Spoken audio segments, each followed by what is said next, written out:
Welcome to the Groceries Podcast, where we explore how innovation, AI, and human Poor guy. intelligence are reshaping how businesses connect, communicate, and grow. I'm your host, Josh Jackson, founder of Red Letter AI, where we help companies combine high-tech systems and high-touch strategies to scale faster and stand out more clearly in a crowded marketplace. Our focus is simple. We help business leaders design growth systems that think and feel and creating messages that resonate at a deeper level and automation that builds real relationships at scale. With AI, you can amplify your voice and still have the human intelligence. And then with empathy, trust, and clarity, that turns attention into action. That's because we call that AI and HI. Each week, I sit down with innovators and experts who are using technology and authentic connection to drive meaningful growth. So if you're ready to scale smarter, communicate more powerfully, or build something that truly sticks, you're in the right place. My guest today is Dr. Thomas Trautmann, founder of Happy Brains, which I love the name of, and creator of Make Me Great System. It's a brain-based framework that helps business owners become more unforgettable in just 11 seconds. Dr. Trautmann has a PhD in artificial intelligence and neural networks, is one of the fewer than 40 certified 10X performance coaches worldwide for Grant Cardone, and has helped companies around the world apply ethical persuasion and neuroscience to achieve double-digit growth. His mission is to combine brain science, humanity, and AI to help people think faster, sell smarter, and lead with purpose. Dr. Trautmann, welcome to the show.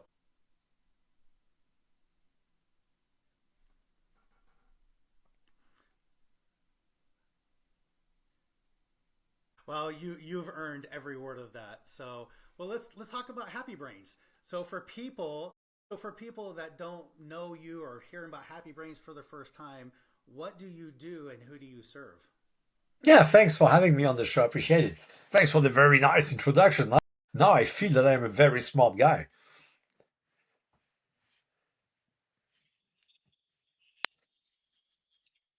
I hope so.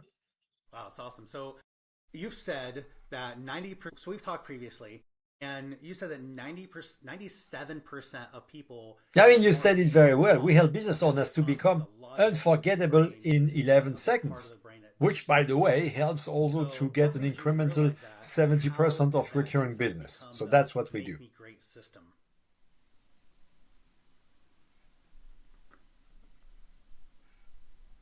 Yes.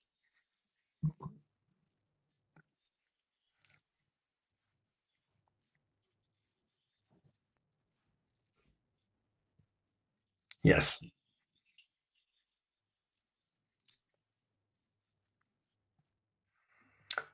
I'm going to try to make that story short. My very first company that I founded with my wife was a motorcycle tour, luxury motorcycle tours in the south of Europe company. And I mean, like many business owners at one stage, I was sitting at my desk, checking my bank account and seeing that no more new customers were coming in, and that maybe I had to go back to find a job instead of having that great company running. So it didn't happen overnight, of course. I saw once a documentary during that time about neuromarketing, which is how you implement neuroscience into marketing and sales. And it was really at the very beginning, And we were living in France at that stage. So, of course, it was the devil, because in France, when you put brain and marketing in the same sentence, you're a very bad person, You are manipulating people. You should not do that. Anyway, so that's the moment when we start to say, okay, instead of describing our tours, like it's 500 kilometers, you're going to stop here, here, here, and here. You are going to go to that hotel, blah, blah, blah. We started to share more emotional stuff, stories, how it feels to ride a motorcycle in those places, the smells, the view of the sea, stuff like that. And that brought us, over the time, 400% increase in business. And even BMW came to us, BMW France came to us to ask to become a partner for them to organize motorcycle tours for their clients. So that was the start. Then I moved to, I got a job, by the way, because the 2008 crisis hit us and no one was going on vacation anymore. So got a job as a CMO, and that's where I decided, because at that stage in that company, we had only 400 competitors in the German-speaking countries in Europe. So I had to find something to differentiate us. And that's when I said, oh, I heard about neuromarketing. It works for me. So let's try it. And at that time, I decided to become a partner of the first neuromarketing agency because I had experience in business, in marketing, in sales. I had a PhD, which gives credibility. We call that authority when you get somewhere. So I did that, but neuromarketing was missing one part that I call humanity. Because don't get me wrong, neuromarketing is an extremely powerful tool. It works. It really works. Brings you two-digit growth easily. But when people learn about neuromarketing, they learn something they can implement inside their marketing and sales, but they don't get something for themselves. So that's why I decided, okay, I'm stopping that. I'm creating my own thing, which is called the ethical persuasion formula and the ethical persuader system, which is the core of everything I do. And where in fact you learn how to ethically persuade someone to get from them the decision you want. And you do that so that they make the decision they need, which makes it ethical. And that's because we talk directly to the decision maker's brain and trigger the decision process. So that's how it was.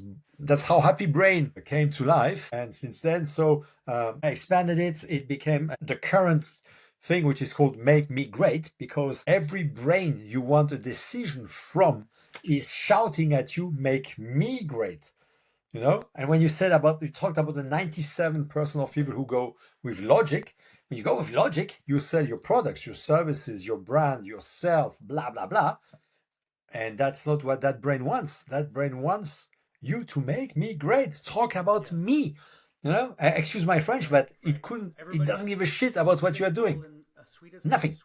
Okay. It cares about one person on earth, itself.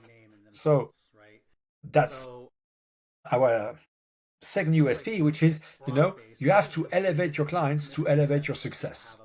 So that's what Happy Brain does.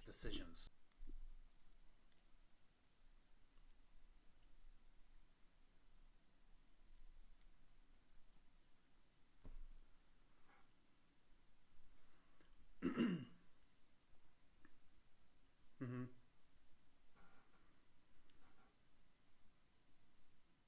That's what we said. We think we are rational because we are the super evolved species. We change the world around us to adapt to us. We are Homo sapiens sapiens. We are conscious to be conscious. We are the ultimate evolution of the human species. There will not be any other evolution because of the time the human species need to change and the fact that we are getting closer to the sun. So we are no stress, listeners. It's going to happen in a few million years. But still, we are that superior species on Earth. And that's because we have that big neocortex, that rational brain, But our brain hasn't evolved for the past 100,000, 50,000 years.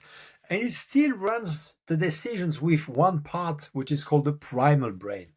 And that's not me inventing that over a good beer or something like that.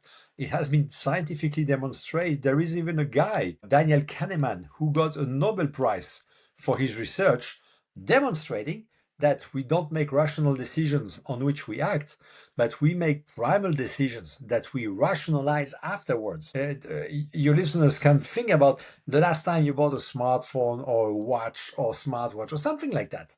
Or the next time you go buy something, which is not food or so, but something that's not fundamental, because that's what happens. Listen to what happens in your brain. It's, oh no, it was a good idea. No, I really need that function on that smartwatch. It's yes, the orange bracelet is the one thing that I need. That's your little rational brain saying, yeah, that decision is a good one. Well, in fact, it's the most stupid one. But helping humans move faster without losing that emotional intelligence that drives connection and trust. yes.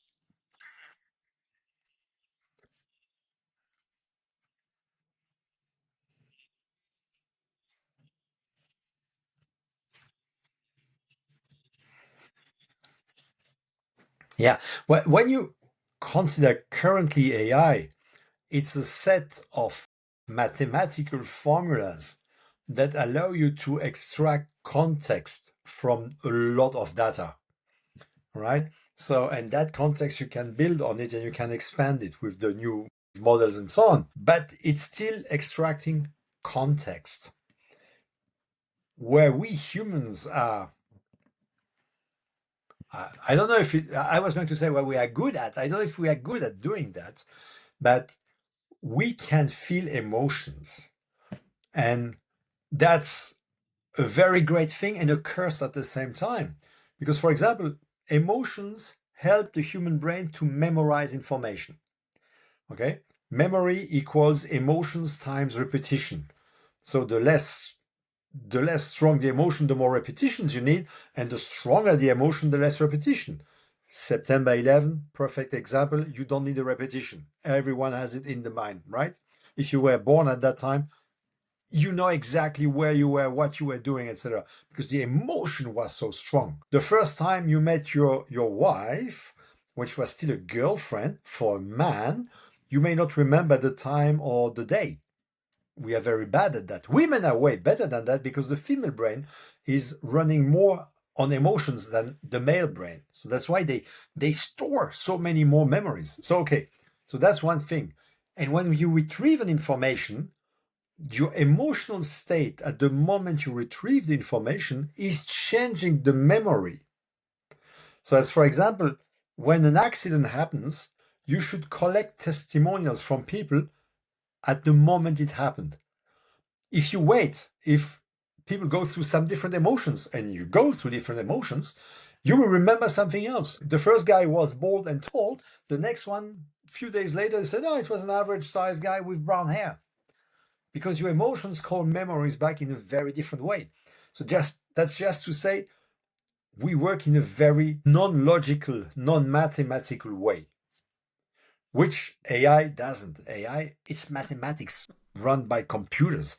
That you can see it if you go on any GPT engine and it starts to say something stupid and you say, please correct. It keeps digging deeper and deeper and deeper into stupidity because it has extracted that context and it keeps working on it.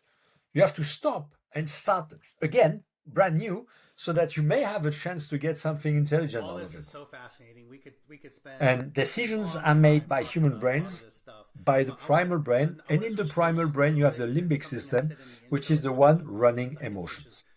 I know that I got attention. It got my attention. So just walk us through a little bit of the Make Me Great system. Like, what are the 5 steps, and how does it help people go from being forgettable to unforgettable?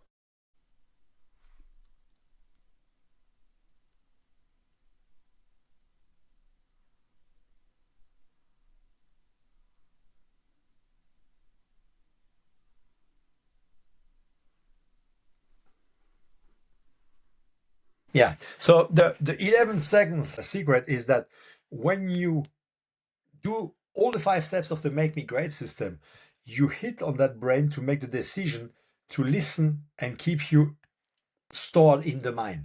And that takes 11 seconds. But the 5 steps, as you asked for, and that's very surprising for most people, the first step starts with yourself. The first step is you have to know who you are. Not just Josh, because that's your first name given to you by your parents, or Josh Jackson. That's your family name. That's something you inherited from your family. You're running a podcast, good for you, but it doesn't make you unique. You have to find out what makes you unique. There are 8 billion people on Earth. We are all unique, but very few know what makes them unique. So, who are you? I mean, that's a good question. Your listeners can try figuring it out. I can give my own example. I'm the happy tribes builder. I need to put people together to make them happy. I could be a clown, I could be an actor. I prefer to bring them tools they can use, and they smile when they discover how those tools work. So that's who I am. And I have never met someone who said, yes, I'm the happy tribes builder. That makes me unique. So that's who you are. The second thing that you need to identify is why are you doing what you are doing? Which means, why should I listen to you? No? First, who you are. Can I trust you somehow? Why you are doing what you are doing? Is in any way going to help me? Is that resonating with me? So we are not rational here. We are really talking at the primal brain level. So don't say, resonating doesn't mean a thing, blah, blah, blah. Bear with me. The third one is the tribe. The human being is a tribal species. We cannot live alone. I mean, if you put any human being alone on a forgotten island, they are going ballistic after a few days. So we live in tribes. Our family is a tribe, our sports club is a tribe, church is a tribe, your company is a tribe, the division inside the company is a tribe. For example, marketing people in a company are a tribe. They fight against salespeople. Very classic one. You can take them on an offsite. You create a very strong tribe, marketing people. You take them on an offsite, you create the red and the green team. You have two new tribes who are going to fight against each other. So when you want to become unforgettable, you have to create a tribe around you, and that tribe is going to see you as a leader, because you can be a leader or a follower. In that case, you become a de facto leader. And you have to nurture your tribe, because if people want to be with you, they want to get from you. Mm-hmm. But what's also very nice with a tribe is that they reciprocate. They want more from you, and they are ready to buy more from you. That's where you get that 70% incremental recurring revenue. The fourth parameter is the ethical persuasion formula. Awesome. So you have to understand how the brain makes decisions, how it gets triggered, and what tools you should use. And the fifth step is to communicate with that brain. I love the examples you gave, but I would like to know, in my mind, probably what people are going to be asking is, what's the biggest mistake that people do when they're trying to create their tribe?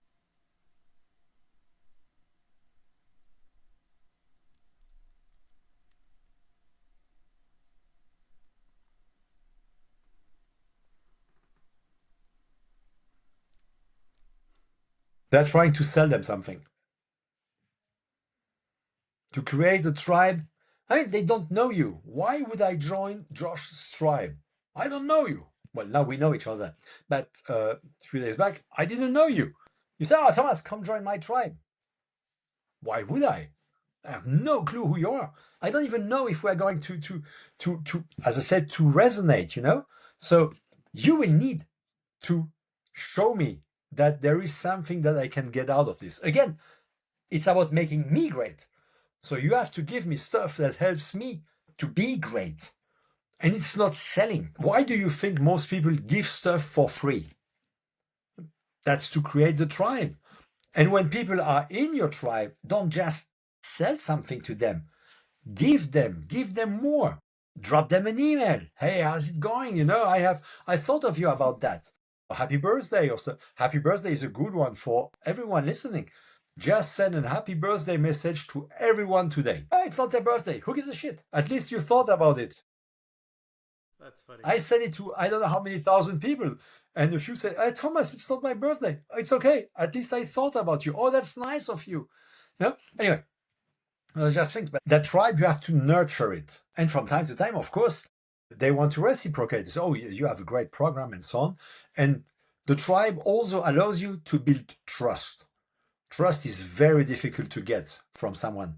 But once the brain decides to trust you, and that's where ethical persuasion comes in, because if you show me, you understand what triggers my decisions, I'm starting to trust you. And trust is also something that's based on the brain. It's a hormone in the brain called oxytocin.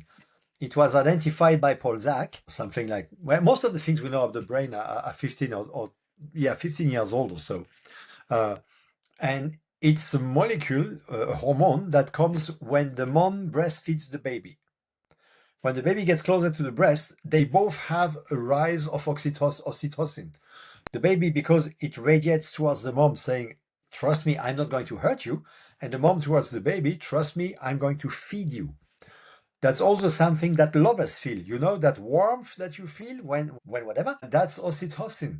A massage brings oxytocin. A hug brings oxytocin. But okay, most people listening, you cannot have sex, massage, or hug your clients. Again, so you have to do it inside of the tribe. Nuggets you're throwing out, and I wish we could touch on them all, but we just don't have the time to. But maybe I'd love to hear maybe a case study or a company that you've worked with recently that used your system. I'd love to have you share like where they were before they met you, what changed, and what kind of growth they saw.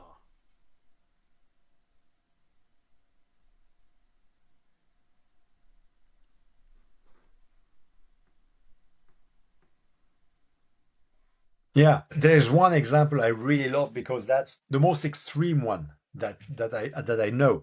It was in a very industrial focused business, plastic molding, stuff like that. Doing the little things that come on the top of a spray. That little thing you press on, there are people who build that thing. I didn't even know it. People were doing that.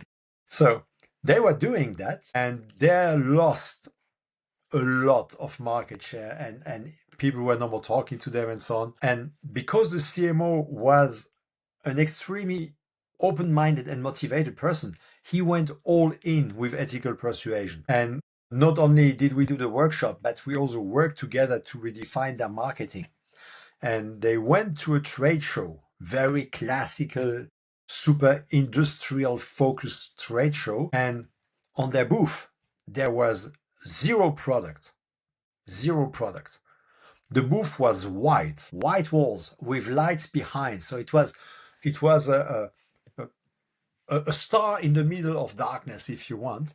And on the booth, there were mirrors and a few pictures of the products of their clients. So the people who were selling product in spray bottles, mosquito repellent, hairspray, sun screen, etc., stuff like that. And there were the mirrors. And we changed the USP of the company, and it all starts with you. So when you come on the booth, you see that sentence, you look at yourself and you say, wow, I'm important here. And then they start the conversation. And they the whole thing was implemented through the press, which said it was a revolution in the industry to communicate that way. And they saw a 60% growth of visits on their website and 70% growth of retention or stuff like that. So it was, but he had the courage to do it because that requires your brain to make the decision to go all in. So I would love for you to share now. Like we talked previously to this podcast, and you shared some things that you're focusing on now, and what your goals are over the next 12 months. And I'm excited for you, and I'd love for you to share like what you're excited right now in Happy Brain and where you are looking to go over the next 12 months.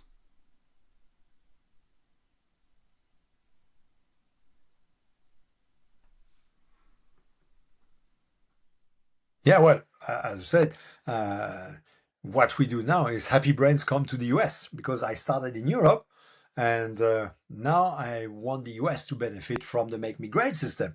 And I think it will help so many companies because, I mean, in the US, you have a way, you are more curious, you are faster thinking and decision makers. And this is going to be a blast for the people implementing Make Me Great and for us to help companies in the US and especially business owners to become unforgettable. So next 12 months, that's the plan. Or have you already? It has started. It started a couple of weeks ago. Exciting. Our Very first exciting. salespeople are starting now. Wow, So it's a big yeah, undertaking going into a new country too. So I'm people. I think people are gonna love Happy Brain. I just love the name of it. Make yourself great. definitely. I love the concept and everything you're talking about. I fully understand and believe and stuff I've researched myself. And you are telling the truths. So I would love to ask you just a couple more questions. But this is the section I call it Pay It Forward. So I would love for you to share the best piece of business Sure. advice you have ever received.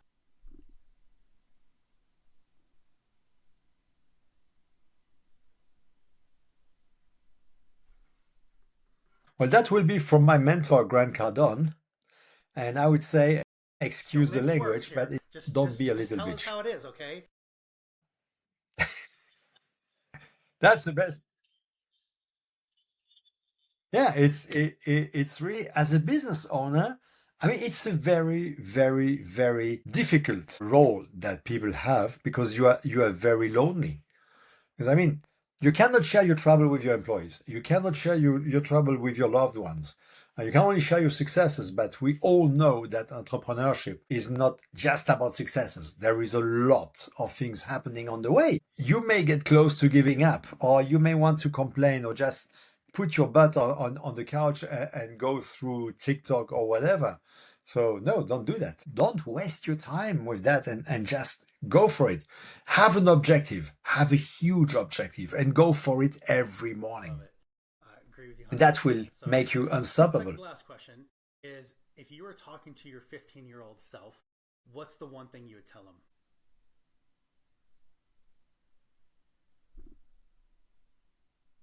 Yeah, you should network, my friend.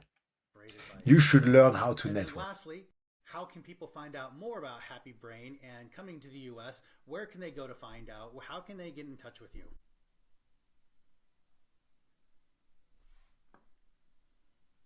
The easiest is to go on our website, happy-brains.com, where that's where you find all the information. You can learn more about Make Me Great on make-me-great.com, and you can find me on LinkedIn.